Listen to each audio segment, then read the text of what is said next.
Case book అయినట్టు కూడా మాకు ఇన్ఫర్మేషన్. ఏసీబీ గారు కాదండి, సిఐడి నుంచి ఎవరో వచ్చినట్టు ఆల్మోస్ట్ ఒక సంవత్సరం అవుతుంది అనుకుంటా.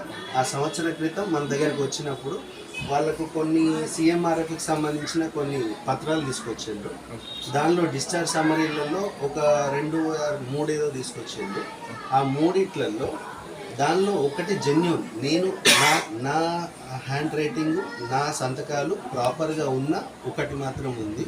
అండ్ మిగతా 2 కూడా అంతకుముందు నా దగ్గర పనిచేసిన సంతోష్ అనే వ్యక్తి ఎవరైతే ఉన్నారో ఆ సంతోష్ అనే వ్యక్తి మార్ఫింగ్ చేసి సంతకాలు, తన సంతకాలతోని, తన హ్యాండ్ రైటింగ్తోని కొందరికి, తనకు తెలిసిన వాళ్ళకి, తనకు నచ్చిన వాళ్ళకి, నాకు తెలియకుండా నా హాస్పిటల్ సంబంధించిన ఎటువంటి ఇన్పేషెంట్ బుక్స్ లేకుండా వాళ్ళకి నా పేపర్స్ అందించాను.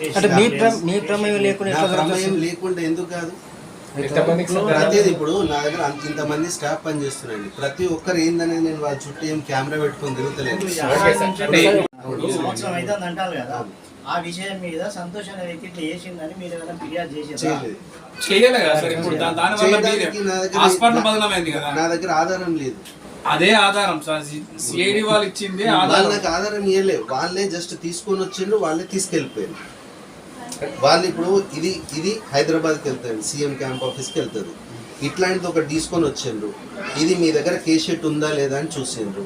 చూస్తే దానిలో కేస్ షీట్ లేదు. ఇది ఫేక్ అండి, ఇది నా సంతకం కాదు, అది నా రైటింగ్ కాదని నేను క్లియర్గా చెప్పడం జరిగింది. అది అట్లే దాని మీదనే ఆయన రాసుకొని తీసుకెళ్ళిపోయాడు. చెప్పండి సార్, ఇప్పుడు సార్ అది కదా, ఆ ఎవరో పేరు మీద వచ్చే లాభపడేది ఇంకొకరైతే నేనెందుకు తీసుకుంటానండి? అవునండి, నా హాస్పిటల్ నుంచి వచ్చింది. నేను స్ట్రైట్ అవే చెప్తున్నా, సంతోష్ అనే వ్యక్తి మార్ఫింగ్ చేసి సంతకాలు పెట్టి తీసుకొని పోయిండు. ఇదే విషయంలో మీరు జమ్మికుంట పోలీస్ స్టేషన్ లో కూడా ఒక ఇన్సూరెన్స్ కు సంబంధించిన ఒక కేసు ఆయన మీద నమోదై ఉన్నది.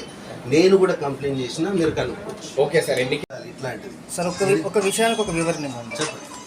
ఇప్పుడు రోగాలు లేకున్నా కూడా మీ యొక్క హాస్పిటల్లో రోగానికి ట్రీట్మెంట్ ఇచ్చారు అని అన్నారు కదా, ఎవరైనా పేషెంట్ కంప్లైంట్ చేసిండ్రు? ఆరోపణలు వస్తున్నాయి దానిపైన. అదే కంప్లైంట్ చేసిండ్రా? ఆరోపణలు మాత్రమే సార్, అది నిజమా కాదని చెప్పి కదండి అనేది. కంప్లైంట్ చేసిర్రా? చేయలేదు కదా, అది ఆరోపణ మాత్రమే, నిజంగా.